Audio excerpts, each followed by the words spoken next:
আপনি চায়ের হাঁড়িতে চা বসিয়ে দিয়ে এই নাস্তাটি তৈরি করে নিতে পারবেন। আমার যখন সকালবেলা নাস্তা খেতে ইচ্ছে করে না তখনই কিন্তু এটা বানিয়ে ফেলি। এত চটজলদি আর এত মজার উপায়ে এটা তৈরি করা যায় সেটা বানানোর পর নিজেই বুঝতে পারবেন।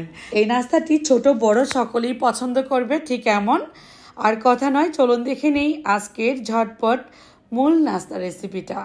এর জন্য আমার লাগবে 1 কাপ পরিমাণ আটা, নিয়ে নিচ্ছি স্বাদ অনুযায়ী লবণ, চিনি দিয়ে দিচ্ছি 1 টেবিল চামচ পরিমাণ, ইস্ট দিয়ে দিচ্ছি 1 চা চামচ পরিমাণ। এবার সব কিছু একটু ভালোভাবে মিশিয়ে এর মধ্যে কুসুম গরম পানি দিয়ে আমি একটা ডো তৈরি করে নেব। আজকে আমি সবজি দিয়ে তৈরি করব এটা। এর জন্য ব্যবহার করছি গাজর, সামান্য বরবটি কুচি। এখানে গাজরের পরিমাপটা আর বরবটিটা আপনার পছন্দ মতো দিবেন। একটু ঝাল যারা খেতে চান চাইলে কিন্তু একটা কাঁচামরিচ কুচি, একটু ধনিয়া পাতা কুচিও দিতে পারেন। এখানে ডো তৈরি করার বেলায় 1 টেবিল চামচ পরিমাণ রান্নার তেল ব্যবহার করে ডোটা তৈরি করে এবার রেস্টে রাখবো 10 মিনিটের জন্য। ঠিক 10 মিনিট পর দেখবেন ফুলে ডাবল হয়ে গেছে। বাতাসটাকে বের করে দিয়ে এবার আমি আরও একটু ময়ান করে নেব। এভাবে করে যদি ময়ান করে নেওয়া যায় তাহলে কিন্তু এটা অনেক বেশি ফ্লাফি হবে আর তুলতুলে নরম হবে। আমি যেভাবে ভাজটা করে নিলাম, আপনারা যদি যে কোনো পাউরুটি জাতীয় নাস্তা বানাতে যান সেক্ষেত্রে কিন্তু এভাবেই ভাজটা করে নিতে হবে।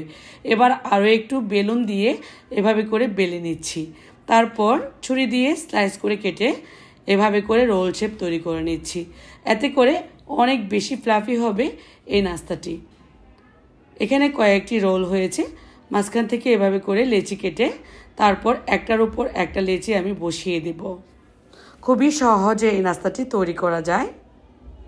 এই তো এবার লেচিগুলো একটার উপর একটা দিয়ে এখানে কিন্তু অনেকগুলো ভাঁজ উঠবে, সেজন্যই অনেকগুলো ভাজে ভাজে ফ্লাফি ভাবটা বেশি আসবে এই নাস্তার মধ্যে।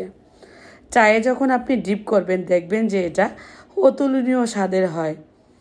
এবার এই রুটিটাকে আমি আবারও কেটে হাতের তালুতে নিয়ে চই পিঠার মতো ভাঁজটা দিয়ে নিব। 2টা কোণা দিয়ে এভাবে করে ভাঁজ দিলে সুন্দর একটা ভাঁজ হয়ে পিঠার মতো হয়ে যাবে।